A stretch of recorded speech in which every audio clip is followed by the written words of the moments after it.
Bem-vindo, bem-vinda ao canal Bytes Bíblicos, o seu canal no YouTube com estudos de Bíblia para quem quer saber mais, para quem não quer ficar na superficialidade. Continuamos o nosso curso Liturgia da Palavra para você entender de vez as leituras da missa. E hoje nós vamos estudar as leituras do 7º domingo do tempo comum. Antes ainda, quero apenas recordar que o que nós vamos ver hoje é um recorte do que foi a nossa aula na última terça-feira.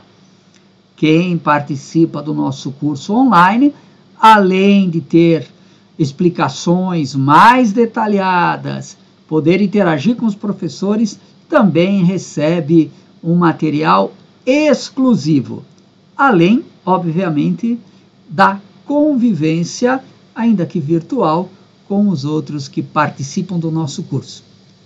Pense se você não estaria disposto a participar também desta caminhada. No final do vídeo, eu deixo mais informações. A primeira leitura deste 7º domingo do tempo comum é tirado lá do livro de Samuel, mais uma das peripécias do rei Davi. Depois, o Salmo. Eu fui alertado que, de fato, eu mandei aí o número de Salmo errado nas nossas, aí no material que eu mandei hoje à tarde.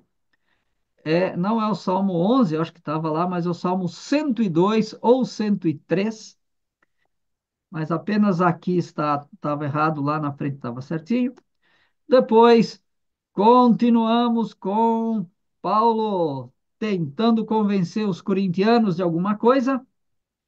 E o Evangelho é mais um trecho do Sermão da Planície. Recordando que nós vimos, né, na aula passada, Sermão da Montanha é em Mateus. Em Lucas é o Sermão da Planície. Então, nós temos ali do versículo 27 ao 36, como tratar os inimigos. Jesus não manda a gente sair abraçadinho com o inimigo. Ah, eu ouvi a palavra e agora aquele que era meu inimigo, eu estou beijando em praça pública, eu recebo, eu convido para ir na minha casa. Não manda fazer isso. Eles vão ser sempre alguém, o nosso inimigo, né? Mas você não tratar da mesma forma, eles nos tratam como inimigo. Eu não preciso. Joga pedra no nosso telhado, claro que dá vontade de jogar de volta, mas eu posso fazer diferente, né? Posso ir lá devolver a pedra, né? Então, do 27 ao 28, amar, tratar bem, bem dizer, rezar, né? E eles, elas, né, vão continuar nos odiando, tratando mal, caluniando. Fazer o bem ao inimigo, às vezes, é o melhor remédio para você desarmar. Trate bem, que eles não esperam que a gente faça o bem, né? Espera que a resposta seja na mesma medida.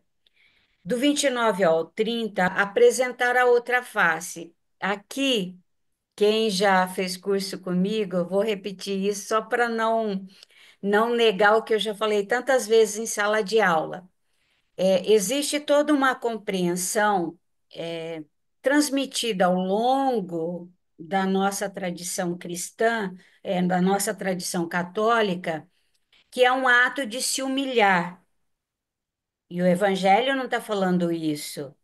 Ofereça outra face, né? E no Evangelho de Mateus, isso ainda é mais claro. Quem te bater na face direita, ofereça outra. Porque a ideia é que se você bate na face direita de alguém, você bate com as costas da mão. Porque para você fazer isso, para bater na face direita, é um movimento contrário ao movimento do teu braço. E bater com as costas da mão em alguém é dizer que ela não merece nem a tua bufetada. É tão baixo. Então, quando o evangelho diz assim, ofereça a outra, é no sentido de você se autovalorizar e dizer, quer me enfrentar? Me enfrente com dignidade.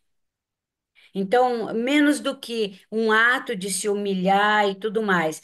E a Mateus deixa isso, a forma de que Mateus apresenta, eu acho mais clara, né? Mas, em todo caso, o princípio não é humilhação. Lembrando que quando Cristo estava na cruz, que foi recebeu uma bofetada, ele não ofereceu outra face, ele perguntou: por que me bates? Né? Então, seria: Jesus ensina a não cumprir a terceira lei de Newton, né? Para toda ação, uma reação igual e oposta, né? Então, não. Né? É a questão também da aquilo que eu falava, que eu não consigo lembrar de onde que é o texto do Antigo Testamento, mas é você acender ou levar o inimigo a pensar: se eu trato mal, por que que ele me trata bem? Por que ele não revidou? Porque tem gente que provoca para que você revidem, para você revidar. A regra de ouro: faça aos outros o que você quer que os outros façam, te façam. Isso a gente, né, fala tantas vezes. O judaísmo já tinha recomendações semelhantes, mas no negativo, que seria, não faça aos outros o que não quer que os outros te façam. Dessa forma negativa, nós vamos encontrar no livro de Tobias, no Testamento de Neftali, primeiro, no Targum do Levítico, que é o capítulo 19, versículo 18. A versão positiva, ela é mais exigente do que a negativa, né? Então, fazer ao outro o que você quer que os outros te façam é muito mais desafiador. Nos versículos 32 a 36, três motivações para agir desta forma. Os pecadores também fazem assim, tudo por interesse. Emprestam porque o interesse é que depois você devolva ou devolva, né, te empreste também. Então, basta ter o interesse comum, inimigo se torna um amigo. Nós já vimos isso tantas vezes. Na política, dentro da igreja, dentro de organizações no trabalho, diretorias e tudo mais. Verdadeiros inimigos se tornar amiguinhos de andar junto. Se for lucrativo, vamos ajudar quem necessita. Então, aquela história de o que a tua mão direita faz, a esquerda não precisa ficar sabendo, né? A mão esquerda. Então, a gente ajuda se tiver um retorno. A gente faz porque quer receber a recompensa, né? Então, o versículo 35, o comportamento proposto por Jesus terá sua recompensa, mais do que vantagens econômicas, há de ser filhos de Deus, filhos e filhas de Deus, né? Que é isso que o Evangelho coloca. Se Deus é bondoso, também para com os ingratos e os maus, imagina para os seus filhos. Nós somos filhas de Deus, né? Quer dizer, essa é a recompensa. Isso serve de base para a motivação final. O bom filho deve imitar seu pai. Aí lascou, né?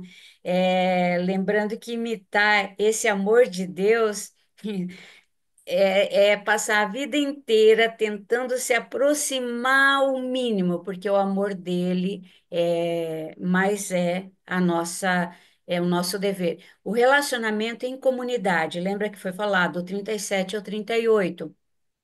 O assunto não é mais comportamento com os de fora da igreja.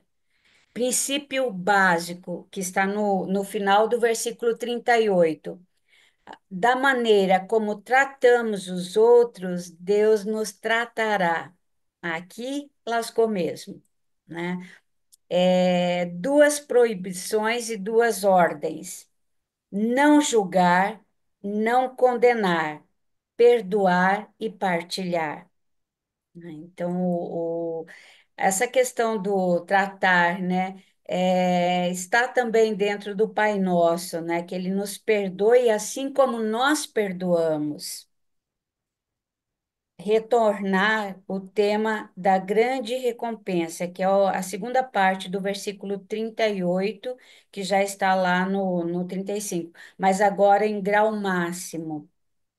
Boa medida, calcada, sacudida, né, transbordante. Duas parábolas no 39 e 45 para explicar como praticar tudo isso, que é aquilo que nós estávamos falando.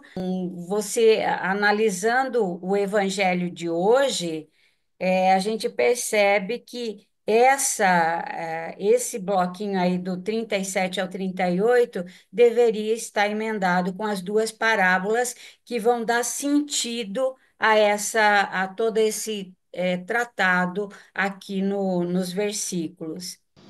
E aí, o que você achou? Que evangelho bonito e profundo, né? Olha como às vezes a gente não para pensar no sentido daquilo que Jesus nos ensina e como é exigente. Mas e a primeira leitura? O que será que ela nos reserva? Vamos ver. O primeiro livro de Samuel conta os inícios da monarquia. Quer dizer, como Israel deixou de ser uma liga de tribos, que tinha uma certa ligação religiosa e racial, mas não tinha um governo centralizado, e como foi esta passagem para a monarquia, para ter um rei. Ou seja, o primeiro livro de Samuel, do capítulo 1 ao capítulo 15, o fim do período dos juízes, início do reinado de Saul, e depois o restante do livro conta a ascensão de Davi durante o reinado de Saul. Então, a nossa leitura está neste contexto: Davi crescendo, Davi se tornando importante. Ou melhor, a dinâmica do coiote e do papaléguas. Então, eu acredito que todo mundo aí já tem assistido o desenho animado do Coiote e do Papaléguas, né?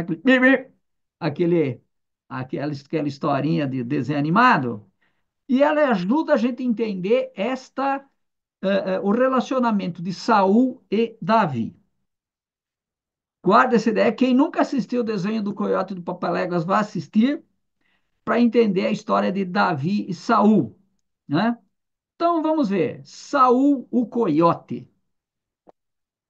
E, na história narrada no livro de Samuel, Saul está numa linha decrescente, sempre pior, sempre mais neurótico, né? Quer capturar Davi, quer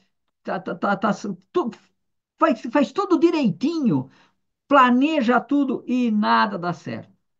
E o que é pior, as atitudes que Saul toma vão tornando Saul cada vez mais odioso. Quer dizer, a gente vai rejeitando cada vez mais Saul. E ele fracassa em tudo que faz. Tudo que Saul programa dá em nada. É um fracasso. A tal ponto que ele vai sendo gradativamente reprovado até chegar na reprovação total. Para vocês terem uma ideia, um dos relatos do suicídio de Saul, que está lá no início do segundo livro de Samuel, narra Saul, mostra Saul como um cara tão incompetente que nem se matar ele consegue sozinho. Precisa alguém ajudar. Então, para você ver como Saul é desmantelado, né? O primeiro rei ele é fracassado, diferente de Davi, né? Davi está numa linha ascendente, sempre melhor, sempre mais virtuoso, sempre com maior sucesso, sempre mais odiado por Saul, mas sempre mais amado por todo mundo. Pelos servos de Saul, pelas filhas de Saul, pelo filho de Saul, pelos generais de Saul, pelo exército de Saul, todos preferem Davi, né? O povo prefere Davi. Tanto que quando tem uma vitória na guerra, quem conseguiu a vitória foi Davi, não foi Saul. Quer dizer, Davi é bem sucedido em tudo que ele faz. Tudo que ele põe a mão dá certo, até chegar no poder total. Então, dinâmica do coiote e do papaléguas. Saul, o coiote, tudo que ele faz dá errado. Davi, o papaléguas, até o que ele planeja fazer de errado dá certo. Não precisamos ser muito inteligentes para entender que quem escreveu o livro de Samuel era partidário de Davi. Era alguém ligado à casa davídica e, portanto, Davi é o modelo de resiliência, de perdão, de respeito ao inimigo, todas as qualidades que Saul não tem. Pois é, quem diria, né? Aquele desenho lá que a gente assistia quando era criança nos ajuda a entender a história do rei Davi e o seu relacionamento com Saul. Mas e o Salmo? Será que também nos reserva alguma surpresa? Vamos ver. Nos 8 versículos da liturgia de hoje, nós temos o seguinte: os versículos 1 e 2 têm esta frase estranha, né? A gente está acostumado a ler, mas não para pensar. Bendize a minha alma ao Senhor, né? Quer dizer, o salmista está convidando a sua alma a louvar a Deus, como se fosse uma pessoa separada. Na verdade, é aquilo que é um modo de o salmista convidar a si mesmo para louvar a Deus, que na linguagem da Bíblia, na linguagem da língua hebraica, é o modo de dizer que o salmista tomou uma decisão firme de louvar a Deus. Eu decidi louvar a Deus. Então, o salmista convidando a si mesmo, é um modo de ele renovar este propósito. Nos versículos 3 e 4 tem a motivação para esse louvor todo, né? E ele diz assim, ó, ele vai narrar algumas situações concretas da vida dele, que não são meramente espirituais, que são bastante reais e nas quais a misericórdia de Javé apareceu. Então ele começa, né? Perdoa as culpas. Consequência de ter as culpas perdoadas, passa a doença. Vários textos do Antigo Testamento vão ligar a doença a como castigo pelo pecado. Então, se Deus perdoou o pecado, perdoou a culpa, acabou a doença. Então, cura as doenças. Consequência de ter curado as doenças, livrou da morte, porque o cara que estava ali no bico do urubu foi curado, não vai mais morrer. Consequência disso é porque Deus concedeu a misericórdia. Quer dizer, tudo isso daí é sinal de que Deus concedeu a misericórdia e nós não vamos ler, mas o versículo 5 vai continuar nesta linha, vai dizer que ele cumula de bens. Então, riqueza, saúde, família, sucesso, tudo que uma pessoa pode conquistar é prova de que a culpa foi perdoada. O versículo 8 tem lá uma descrição de como Deus nos trata, com paciência, com clemência, com perdão. O que mais que nós temos no versículo dessa liturgia aí? O versículo 10, se nos versículos até agora mostrava como Deus trata, no versículo 10 diz, mostra como Deus não trata. E aqui, ó, Deus não nos trata de acordo com as nossas faltas, né? Quer dizer, Deus não está sempre pronto para castigar. Deus não está sempre ali esperando a gente fazer alguma coisa errada para mandar um raio. E volta aquela ideia, né? da lei de Newton. Deus não segue a terceira lei de Newton, que para cada ação tem uma reação igual, proporcional e oposta. Quer dizer, vejam que este salmo aí, de todos os salmos, é o que mais aprofunda este conceito da misericórdia de Deus. Tanto que os versículos 12 e 13, que nós lemos na liturgia, usa duas comparações para falar desta misericórdia de Deus. A primeira é a distância do Oriente e do Ocidente, quer dizer, os dois extremos, né, os nossos crimes, nossos pecados, os nossos erros, Deus afasta de nós para enxergar cada um de nós com amor. Então, Deus não fica olhando os nossos crimes. Tem gente que acha que se fosse menos pecador, Deus amaria mais. Deus amaria do mesmo jeito. Deus não depende dos nossos pecados para nos amar ou para deixar de nos amar. E aí que vem a segunda comparação, o amor de um pai pelo filho, tá? Quer dizer, Deus ama quem teme, né? Segue os seus mandamentos, independente dos pecados que tenha. Olha só que bonito esse salmo. Mas quer que eu te diga uma coisa? A segunda leitura também é muito bonita. Vamos ver aí com a Rita o que Paulo quer nos ensinar. Então, dentro desse esquema, Cristo, o último Adão, é superior ao primeiro.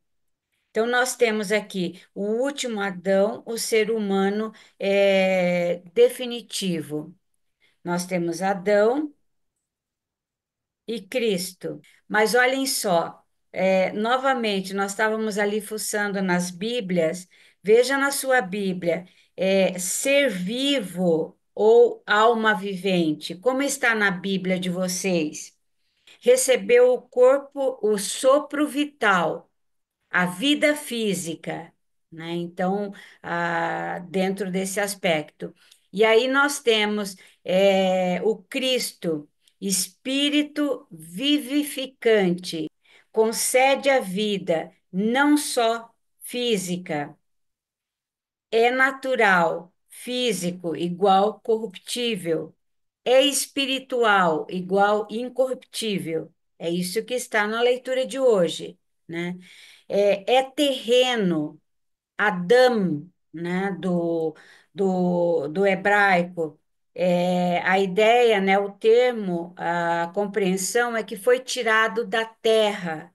Adam é um ser, né, vindo de baixo da terra, voltou para a terra, tirado da terra e voltou para a terra. Esse é o Adão, né, no caso aqui. O Cristo é celeste, veio do céu e voltou para o céu. Então, os dois quadros é a síntese do que nós temos ali no texto de Paulo, de hoje, né? Então, os descendentes são terrenos, os seguidores são celestes, né? Somos criados terrenos por nossa natureza. Fomos feitos celeste por nosso batismo em Cristo, por nossa opção também, adesão e seguimento. Espero que ao longo aqui das nossas explicações você já tenha começado a fazer os links, né, as ligações de uma leitura com a outra. Mas eu não vou te deixar na mão. Vamos esclarecer isso já.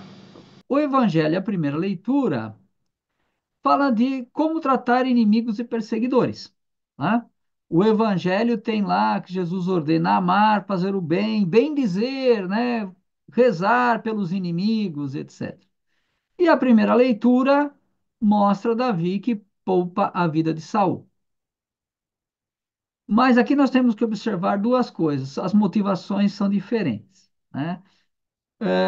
No Evangelho, Jesus propõe amar os inimigos, rezar por quem nos amaldiçoa, fazer o bem para quem nos faz o mal, etc., como um projeto de vida, né? Ele diz: assim vocês serão verdadeiramente filhos de Deus. Já Davi não realiza isso por medo, né? Porque ele diz, ó, quem mata o ungido do Senhor não fica impune. Então Davi realiza isso, é uma virtude, mas uma virtude assim meio que por medo, né? Não tanto porque tem grandes caridades. Agora, a primeira leitura e o Salmo falam de compaixão, de retribuição e de perdão dos pecados. Davi tem compaixão de Saul, de qualquer modo, por temor ou por amor, não interessa, tem compaixão de Saul. E ele diz: olha, o Senhor retribuirá a cada um conforme a sua justiça e fidelidade. Já o Salmo repete essa ideia de que o Senhor tem compaixão e perdoa quem o teme. E vai dizer lá que o Senhor é indulgente, é paciência, é compassivo, não pune. Aquele versículo que nós temos visto lá, né? É lento na ira, cheio de lealdade, cheio de fidelidade. Agora, a segunda leitura, estamos ali sempre, continuamos lendo a carta aos Coríntios na leitura semicontínua, e por isso ela segue um caminho independente e apresenta ali a analogia Adão e Cristo. Mas, de uma maneira indireta, meio torta, a gente consegue fazer a seguinte afirmação, ó. Paulo diz: nós refletimos a imagem do homem celeste, apesar de fomos criados homens terrestres, mas refletimos a imagem do homem celeste. O que significa isso? Quando nós refletimos a imagem do homem celeste? Nós refletimos a imagem do homem celeste quando amamos o inimigo, quando bendizemos quem nos maltrata, quando rezamos por quem nos calunia. Nisto nós refletimos a imagem do homem celeste. Olha só como essas leituras são ligadas mesmo, né? Alguma coisa a gente vai percebendo, mas olha como elas estão sempre um pouquinho mais profundas, estas ligações entre as leituras. E por fim, como não podia deixar de ser, algumas sugestões, se você tiver que fazer uma homilia ou uma catequese sobre estas leituras. Pensando no Ano Santo, né? E aí, então, no Ano Santo, nós somos convidados a ser peregrinos da esperança e tal, e fazer boas obras, mas aqui tem um perigo. Também fazer tudo por interesse. Porque tem muita gente agora no Ano Santo, né, que está preocupado com as indulgências, receber indulgências, cumprir preceitos para receber indulgências. E nisto estaria também, então, amar os inimigos, bem dizer quem nos calunia, fazer o bem para quem nos faz o mal, etc. Não porque estamos interessados em ser filhos de Deus, mas porque fazendo isso nós vamos ganhar uns 500 anos a menos no purgatório, né? Agora, olha só, se nós se amamos os inimigos para receber indulgência, se bendizemos quem nos persegue para receber indulgência, se fazemos o bem para quem nos faz o mal para receber indulgência, o que nós estamos fazendo demais? Os pecadores fazem a mesma coisa. Então caímos naquilo que Jesus critica, né? Amar só quem nos ama, os pecadores também fazem isso. Ou seja, não deixa de ser um certo comércio com Deus, né? Vou fazer aqui umas obras de misericórdia para ganhar indulgência, para ter uns pontos a mais aí e escapar de uns anos no purgatório. Vamos recordar que o Evangelho apresenta a motivação que deveria ser a principal nossa. Essa, aliás, praticamente deveria ser a única, né? Fazer o bem, amar o inimigo, porque nós somos filhos de Deus. Rezar porque nos calunia, porque nós somos filhos de Deus. Espero que você tenha gostado do nosso encontro de hoje. Não se esqueça de deixar o seu joinha, deixar o seu like. Inscreva-se no canal. Marque o sininho para receber notificações. Se você acha que este nosso trabalho é importante, considere participar dos nossos encontros toda terça-feira à noite, 1h30, com um momento de aprofundar, de fazer novas amizades, de interagir com os professores e receber um material exclusivo. Caso você queira saber mais do nosso curso, veja a descrição, o projeto, aqui neste link que está aparecendo aqui para você. Caso esteja interessado em participar, veja neste link o formulário para se inscrever. Não se esqueça de compartilhar este vídeo e deixar o seu comentário. Nem que seja para dizer que você gostou da comparação do Papaléguas e do Coiote. E até o nosso próximo encontro.